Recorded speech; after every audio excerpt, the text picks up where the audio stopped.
Hello, and welcome to PeachFuzz, Prep Baseball Georgia and Lakepoint's high school baseball podcast. I'm Grayson Rosen, joined by Prep Baseball Georgia Scouting Director Hudson Graham and Prep Baseball Georgia Assistant Scouting Director Ian Smith. How are you guys doing today? A lot going on in high school baseball. Busy time of the year, boys. I mean, we're getting down to the end of the regular season. We're getting out as much as possible, seeing as many teams as we can before the playoffs start. I know Hudson's been out a bunch. I've been out a bunch. We have other guys that've been out as well. So it's just it's a fun time of the year for everybody, and we're just happy to be here talking about it. Fantastic. And yeah, how's it gone kind of getting out to all these games? Obviously, tons of games that you guys want to go and see, some teams that you want to get the chance to see to wrap up the season, but you can't get to everyone. It's a tough gig, but you try to. You want to be out as much as possible. Like, I have the worst FOMO, I think, out of anybody I've ever met when it comes to missing games. So just trying to be as many places as I can is what we're always going to do, for sure. Yeah, we found a couple with some region championships on the line. Had a good little region championship matchup between Secondary and Cherokee Bluff yesterday. So we tried to find a few games that, the season, region contentions were on the line with seeding in place and all that good stuff. So got some good matchups, definitely, but looking forward to getting the playoffs kicked off next week. Fantastic. Well, with that being said, like you guys were talking about, regions being won, seeding now kind of being determined in these final games of the season as we look ahead to the state playoffs, which start up next week. We're going to talk a little bit about some teams with some fire going into the playoffs, some teams that are getting hot at the right time, heading into the state playoffs, looking to contend for a state championship. And then we're going to talk a little bit about you guys' all upper class and all underclass teams. They're coming out next week, correct? Correct. So we'll get a little bit of a feel for a couple of the guys that are going to be on there, but you'll have to check out the full thing on Prep Baseball Georgia's website next week when that comes out. And then, of course, we'll talk about some games you guys got to catch and what's going on for Prep Baseball and for Lakepoint in the coming weeks. So if you guys are ready, let's talk a little bit about some of these playoff contenders as we get into it. So we're really talking about teams to look out for, maybe not as much predictions because we haven't seen matchups. We haven't seen any brackets or anything. So who are a couple of the teams that you've seen, Ian, that you really like heading into the state playoffs? I mean, yeah, just going back to a few nights ago, I was out to see the first matchup in a big region series this week between Brookwood and Parkview, or two of the big teams in 7A. Brookwood having one of the deepest pitching rotations in the state, better yet the country, with Jackson Barbary, Clinton Harris, and Charlie Foster, with trio, all three SEC commits going for that team, and They throttled Parkview the other night in game one of the series, which is a huge game for them. They had Barbary on the mound, who was up to 97. We'll talk a little bit more about him later in the pod. But overall, the team is just getting hot at the right time. The lineup's getting stronger. Early in the year, we weren't really sure if the team was going to hit enough to be contenders going down the line. We were worried about the pitching overpowering the offense, but now the offense is starting to match up with the pitching. You're seeing guys like John Beverly and Mason Archie and uncommitted 2025 who really came up big. And you got a guy like Alex Reyes, a 2026 catcher who we're high on, been big at a few showcases for us. And he's been a cog in their lineup, batting in the 3-hole or the 4-hole. He's shown a bunch of power. I think he's the second highest OPS on the team right now. And they're just a team who's getting hot at the right time. And if they can pull out a region series win against Parkview right now, or this week, excuse me, it's going to be huge for them going into the playoffs. Fantastic. Anybody that you've seen, Hudson, that you think's got a lot of fire going into the playoffs? Yeah, I got to say GAC last week. And they're just, having Conrad at the front for them is really big. Getting that game one of a lot of these series is pivotal for a lot of these teams. Most of them have one guy, but it's going to be the guys in games 2 and 3 that are going to, win the series for them. The bats are going to be in it. I like their lineup. Conrad going both ways for them. He's kind of the leader for them. So I like GAC. I think Coffee in that 5A classification. I think that their experience, they have a lot of experienced guys from last year, so I like them a lot. So yeah, those are kind of my two that that I'm looking at to definitely contend as we get into these playoffs. Gotcha. And is there any teams that maybe we haven't gotten the chance to talk much about, or just maybe getting a little bit underrated going into the state playoffs that you guys think could maybe upset a couple teams, maybe even make a run at a championship? Yeah, I mean, I want to touch on. I mean, we've talked about him a little bit on the pod already before, but I really want to dive in a little bit more about Noonan. Their team about as hot as any team in the state right now. They've rattled off 20 straight wins. We'll be out to see them tomorrow night in a big game against Alexander as they close out the regular season. But they're a team who just hits. The lineup's deep, but you have guys at the top like Hayes McGinnis and Dax Kilby who just continue to show impressive bat to ball. Then you have huge power from Wills McGinnis and Cam Hodges in the center field. They're a team that continues to get good pitching on the mound as well. Hayes has been a huge piece for them as a freshman on the mound. He's been big, living up in the upper 80s with a good curveball and a good changeup, and just continues to get better with getting more experience on the varsity roster for them. And with the bats that they have, that can continue to give any team problems as we move into the playoffs. Fantastic. What about you, Hudson? Any of those underrated teams that maybe haven't been getting their shine? Yeah, I mean, I think Walton's definitely not underrated. I think that they've lost some games that we didn't expect them to lose in the season, but I think that 7A classification is just it's such up in the air right now. I think the seedings are going to come into play. It's going to be the matchups. Obviously, Parkview Brookwood tonight. That seeding is going to be huge for that 1 and 2 seed. So I think Walton is experienced, even though they have some younger guys in the lineup. I think they've played together all year. The lineup stayed pretty much almost identical, pretty much all year. So I like Walton in that 7A classification. I like Brookwood with their arms that they have, and you can never count out Parkview and Lowndes. And then North Gwinnett's also going to get in the mix as well. And I know Ian really liked the stuff he saw from them. With Ryan Hall was a big kind of pop-up 2025 name on the mound for us.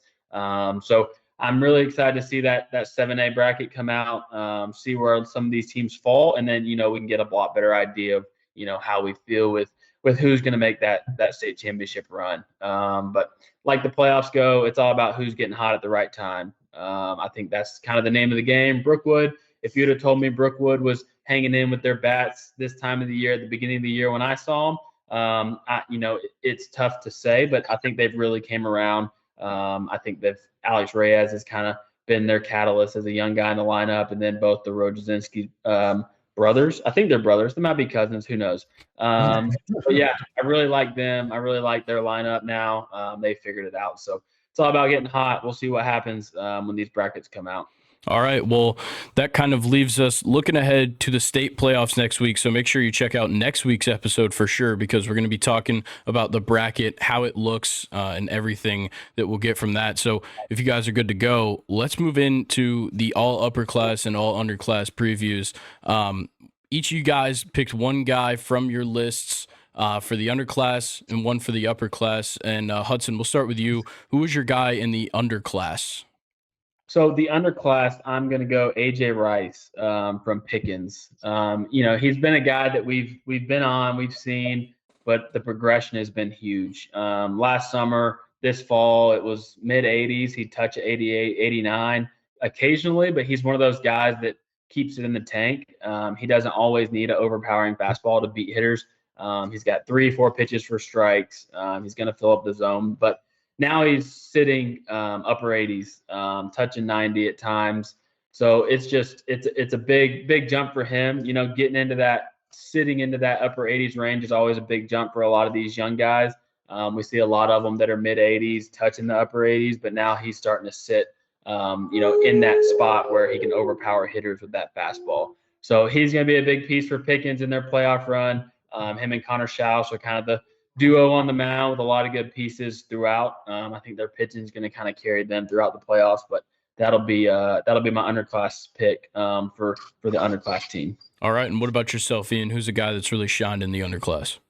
Yeah, I think it's going to be Matthew Sharman for me from Etowah. The two-way player has shown probably one of the highest ceilings in the class, in the state, maybe in the country as well. It's a true starting pitcher one on the mound. He's got ace potential. He's up to 92 already with 4 pitches. He shows a really good curveball and a really good slider, and the changeups just has a chance to be an above-average pitch as soon as this summer. The stuff continues to get better. The operation on the mound is as easy as it gets for a sophomore.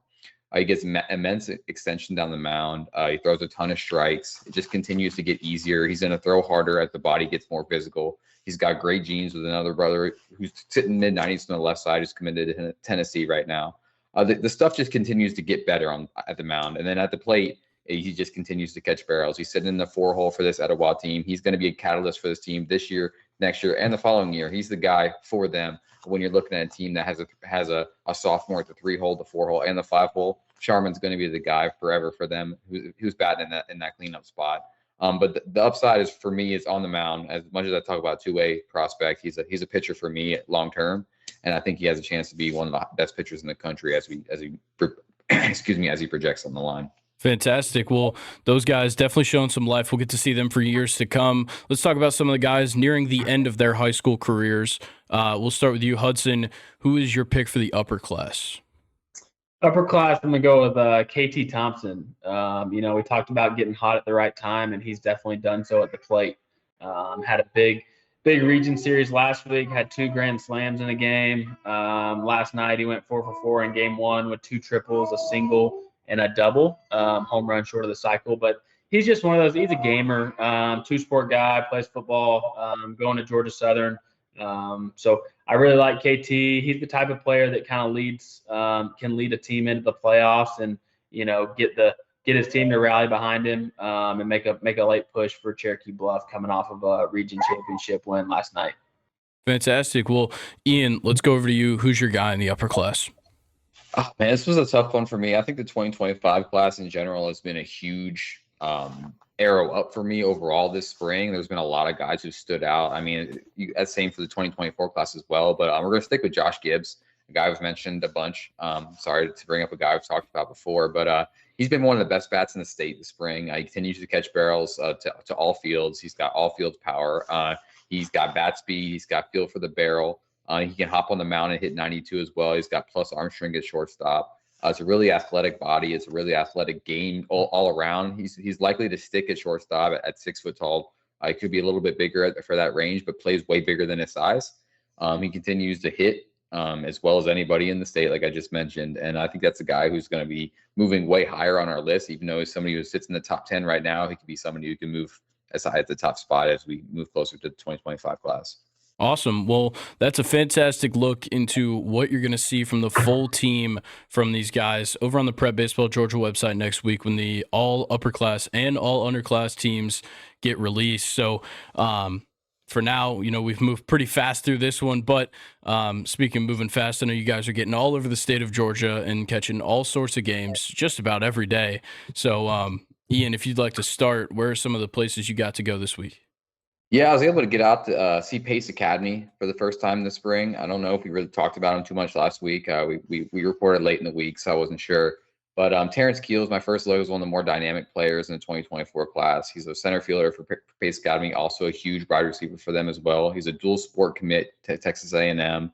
He's a guy who's got plus speed in the outfield. He's a 6'3" runner, sub 4.0 down the line to first base. Shows good range in center field, great bat to ball. It was pouring down rain before I left the field the other night, and then at the top of the 7th, he had an opposite field homer nearly off the handle, off the bat, so showing some power that a lot of people really haven't seen before from him.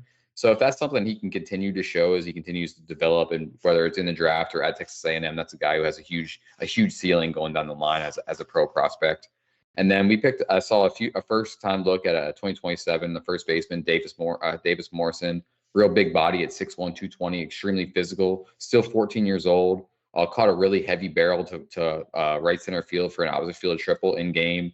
Moves well at first base, some good flexibility and soft hands with the glove. And I think that's a guy who can be really high for us moving down the line as we continue to identify more and more high-level guys in this 2027 class. And moving on from that, like we just mentioned earlier, I was at Brookwood Parkview the other night, seeing a great look at Jackson Barbary, the University of Florida commit. He was up to 97 early in the outing. Really electric fastball, ton of life in zone, created some swing and miss at the top of the zone, real easy. I was blowing it by some of the best hitters in the state, including guys like Cade Brown, who we talked about a bunch on here. Guys hitting 550, 12 bombs in the year, and he made him look silly at a couple at bats in the game. Had him chasing some pitches. And it was just a really good look at Barbary, who made himself some money in the outing, I would say. And those were two of the best looks I had this past week. And it was really good to get out and see some draft guys to get closer to the 2024 draft. Fantastic. And, you guys are getting to see so many games and you're getting to see so many players. Hudson, who are some of the guys you got to see this week? Yeah, so I went to see a matchup that was on the line. The region championship was on the line between Loganville and Jefferson. I had flashbacks walking into that place from Sweet 16 of 2014, I believe. We were there and played 2 games and took it to the house. So the fans there are ruthless. They don't stop for 7 innings. They got shakers, any kind of sound device they can get without getting kicked out, they have. So really cool environment. Jefferson was coming in kind of on a hot streak. We kind of liked what they were doing.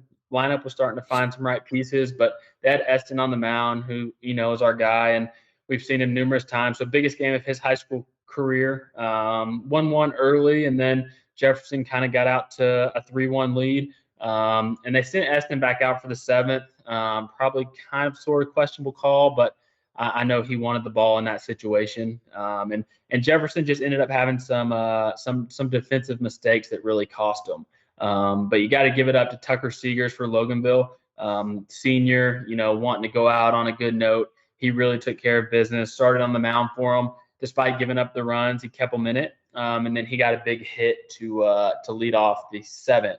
They kind of sparked that late inning rally, and Loganville ended up winning on a walk-off pass ball, which is always it's tough to see, but it's one of those things to where it happens. It's baseball. Jefferson's going to get in the playoffs, and you never know what can happen with them having a frontline guy like Eston at the front for them. And I really like their lineup. Their lineup's coming together.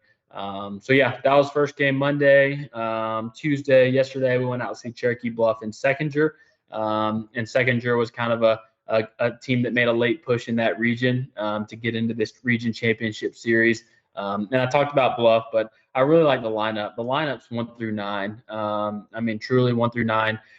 I think all 9 guys can bunt. I think they had 5 base hit bunt singles last night. So I think that's something that's going to keep them in these playoff games. Pitchers, they have the guys on the mound. There's just been some consistency at times for them. Tucker Holton can go out and beat any team on any given night. But last night he was a little sporadic at times, gave up a few hits, and then Gabe Gatter came in and did pretty well. And then they had a junior, Logan Robinson, came in and shut down game 1. And then Jacob Vogel took care of game 2. But I think everybody in the lineup pretty much had a hit for them last night. So they're one to watch as we get into those playoff series for them. So we'll see who they get matched up against. But I think that pitching is really going to be the big point for Coach Kemp. If that pitching can lead them in the right direction, then I think they could definitely be a title contender.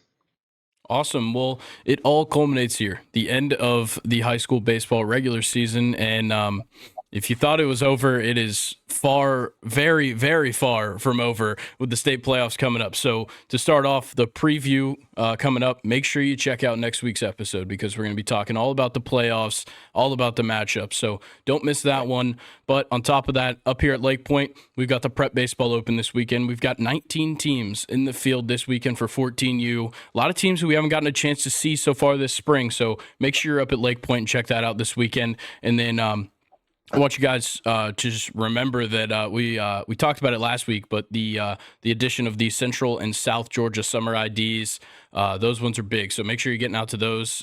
Central's in Dublin, and the South Georgia summer ID is in Statesboro, Georgia Southern. So make sure you're getting out to those things. And then anything else you guys need to talk about for the Prep Baseball Georgia side? Yeah, I think we got a lot of stuff coming in. Playoffs coming up. We'll be putting together some pairing articles with brackets and all that good stuff. So be sure to go to the website for that. I know we get a lot of good stuff on GHSA, but we'll have a lot of little insider stuff on those. A lot of good articles coming out there. We'll kind of see once these brackets come out where we're going to get. We'll kind of try to find these matchups as best we can. And then obviously as the playoffs gets on, seeds start changing and then home field start changing as well. So we'll see what we can get out to. But yeah, stay tuned, Prep Baseball Georgia, for all the playoff content coming at you. Fantastic. Well, as the playoffs go on, as soon as it's over, we jump right into summer ball, and it's right back to it. Super busy time of the year when it comes to the summer, and you're going to get definitely. But you're going to get all the coverage here on PeachFuzz. So make sure you're coming back every week for the new episodes. And I think that's going to do it for us. A pretty quick episode today, but next week is definitely one to check out as well. So yeah, good one coming next week. Thank you guys for your time today. Preview episode, we'll say. Yeah. So yeah, once again, thank you guys for joining me, and thank you for watching. We hope to see you guys out of the parks this weekend and for the rest of the summer and spring. So with that being said, we'll catch you guys next week. Thanks.